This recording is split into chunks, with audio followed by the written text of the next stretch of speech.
Alright, what's up everyone? Welcome back to the channel. Really quick before we get started with today's video. As of current, I haven't actually hit 1,000 subscribers, but I'm really close. And once I hit 1,000 subscribers, I'm gonna be giving away this Recaro backpack, which is pretty cool. It has like the Takata, is it Takata? Is that how you say it? Like harnesses for like the shoulder strap, and this Recaro wallet to go along with it. Again, that's when I hit 1,000 subscribers. I'm gonna give that away. Don't know exactly how I'm gonna do the giveaway yet, but you do have to follow me on Instagram. You do have to subscribe to the channel. Okay, so today we're continuing the build for the Evo 10, or the Evo 10 motor. We're gonna finish getting it together so that way we can get it into the car. Several of the parts have to still go on, like the intake manifold. Exhaust manifold's on, it's not actually bolted up though, so it has to get bolted up. The turbo has to get put on, water pump, motor mount. Pretty much all the little things, the tedious things, I have to finish those things up. I actually went ahead and put spark plugs in there. I went ahead and bought some new ones. They came in, ordered them off Amazon. They came in right away. So those are done. I do have to actually put the coils in though. But yeah, let's go ahead and get to work. And hopefully this is a breeze.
Okay, so the motor is basically ready to go in. Only thing that's like really left is putting the wire harness on. As you can see, I went ahead and put on the FIC injectors. Those actually came with some new connectors, so I'll have to actually wire those into the existing harness because it doesn't have plug and play adapters. I tried to find some actually, couldn't find them because I'd much rather use those than cut up my harness, but I'll do that. And at that time, I may actually kind of do a wire tuck. I'm not actually sure if I'm gonna do that. I'll have to extend the wires for those, obviously. And a couple other wires that go over the valve cover, I may actually extend those as well, just to kind of clean that up, do a nice little wire tuck. Because I did actually drop off the valve cover to have that powder coated. I should be able to pick that up later this week or the beginning of next week. Won't reveal the color right away. Actually, take a guess on what you think that color is going to be. I also went ahead and ordered a brand new Innovate oil pressure gauge. So with it being a brand new build, new motor, brand new oil pump, I'm actually want to be sure that I'm actually getting oil pressure. I know stock, the Evo 10s have that oil pressure light, but I'd actually rather see actual pressure like in numbers so that way I know for sure I have oil pressure on that first startup and then going forward.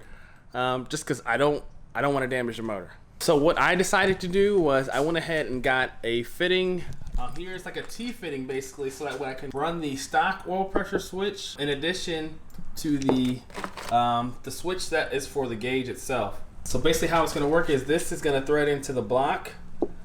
This will thread into the side here, and then this fitting for the actual sensor or the aftermarket gauge will go in here. I'm actually going to go ahead and align it with some Teflon tape or some thread seal tape and then thread this into the block now. I'm going to go ahead and do that. Hopefully I have enough room. There's actually a bracket that bolts to the intake manifold and onto the block, and I'm pretty sure that that's going to be in the way. I'm considering either drilling like a hole in there so that way I can kind of, I don't know, adjust it, or maybe I can just leave it off because this intake manifold isn't very heavy at all, and I don't know that it's 100% necessary. But I mean, let me know if you guys think that it is. I don't think it is, but because it's the intake manifold, it's made of aluminum. It's like super light. First, I'm gonna check to see if it even fits. I don't think it will, but if it doesn't fit, I'm gonna try to run it without it and see where that gets me. Hopefully, it doesn't, damage anything. But let's go ahead and thread this in. I'm gonna go ahead and do that now. I'll probably wire up the gauge after the motor's already in the car. So I think that's priority next after I get the harness on, getting the motor in the car. Then after that, it shouldn't be much longer. I still have to get the base map thrown on there, but after that, it shouldn't be much longer. So.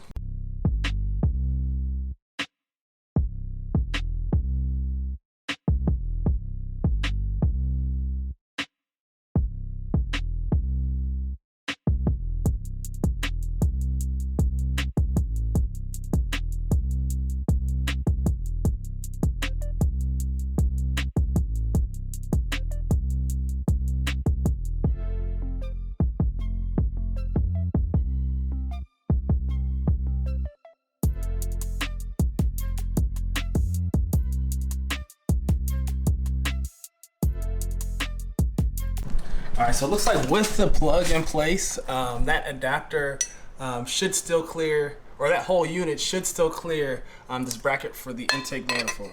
So it's snug, it's like right up on it, but even with the plug, even with it plugged in, it should still fit. So I'm happy about that. It's gonna be tight, like I said, but it should work nonetheless. All right, so I'm on the Facebook Evo pages, like a lot, just, like creeping, just browsing.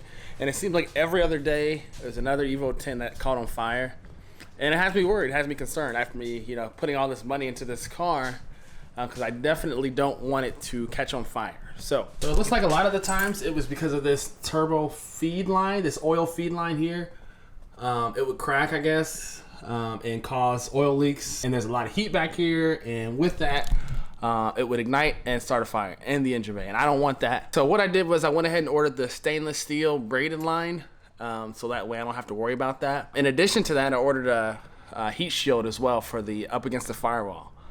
All that because I have this aftermarket manifold that's going to generate more heat, and I definitely don't want to cause a fire. I think I'm actually going to go ahead and pick up like a fire extinguisher as well. Because of that, the turbo might have to come back off. I might be able to get it on without removing the turbo, but either way I have to wait for it to come in before the engine goes in the car. Kind of sucks because I actually wanted this video to be me finishing up the motor build and getting it into the car, but rather be safe than sorry, so I'm gonna wait for that to come in because it'll be a lot easier to do that outside of the car rather than in the car. So with that being said, I think we're pretty much done for the day. I think I'm gonna end the video with a quick POV clip of me driving. The STI. It's been a minute since I've driven the STI, so let's go ahead and do that. I appreciate you guys checking out the video, and I will see you guys in the next one.